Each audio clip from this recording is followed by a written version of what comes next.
Hello friends, welcome to my channel and to Spellbinders Clubs of the Month for February. I'm starting off with the BetterPress of the Month, Luxe Damask. This is gorgeous and reminds me of a beautiful tile. As you can see by my plate, I've been playing around with this already.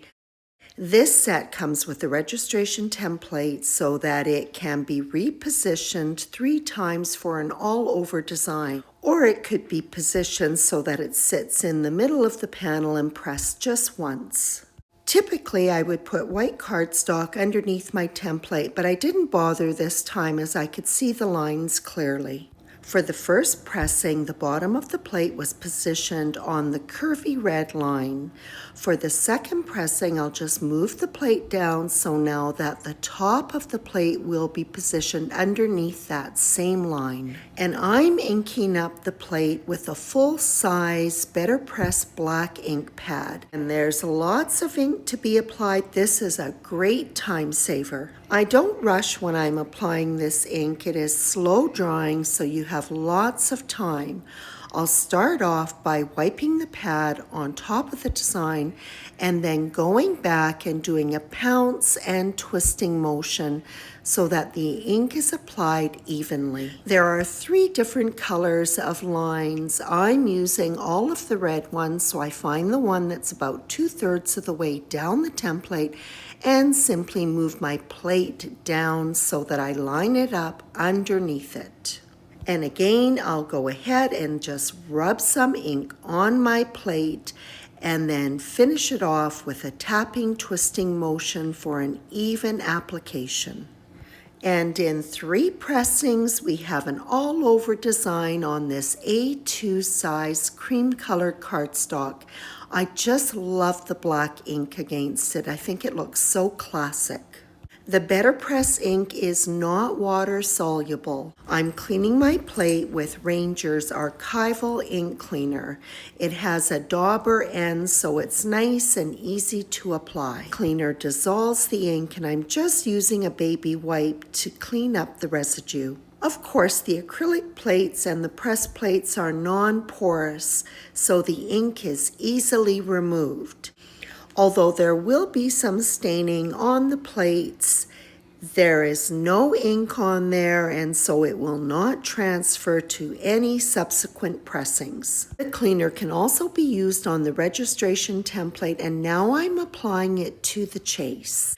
The material on the magnetic grid insert is porous and it will stain.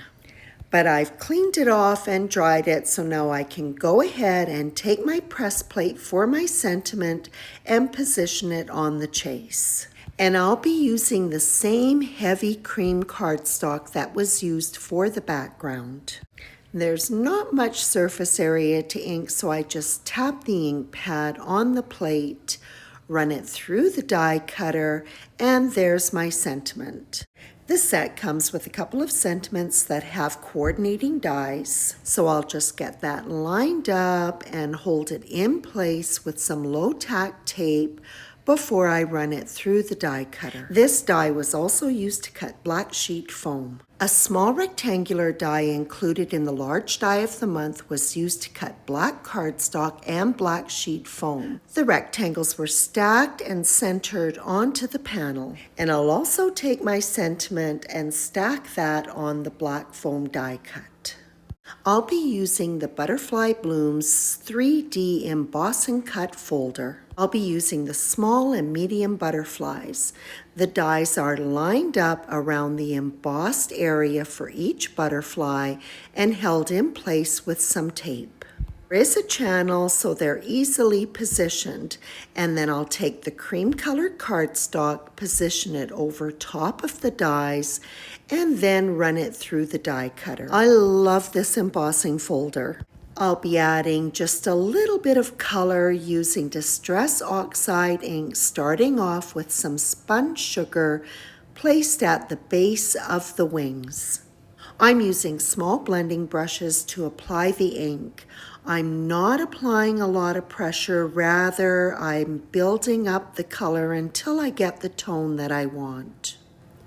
The wings are finished off with a soft yellow called Lemonade, and then I'll finish up by going back to the spun sugar, making sure that the two colors are blended together. To adhere the butterflies, the wings are bent up and adhesive is applied just underneath the body. The wings are popped up with foam squares. A few embellishments of gold satin confetti finished off with Nouveau Crystal Drops Morning Dew complete the card. And that wraps up this card featuring Spellbinders BetterPress of the Month, Luxe Damask. Whether the press plate is used singularly or repeated for an all-over design, it's a beautiful backdrop for any card. Thanks so much for joining me, and as always, I appreciate your visit.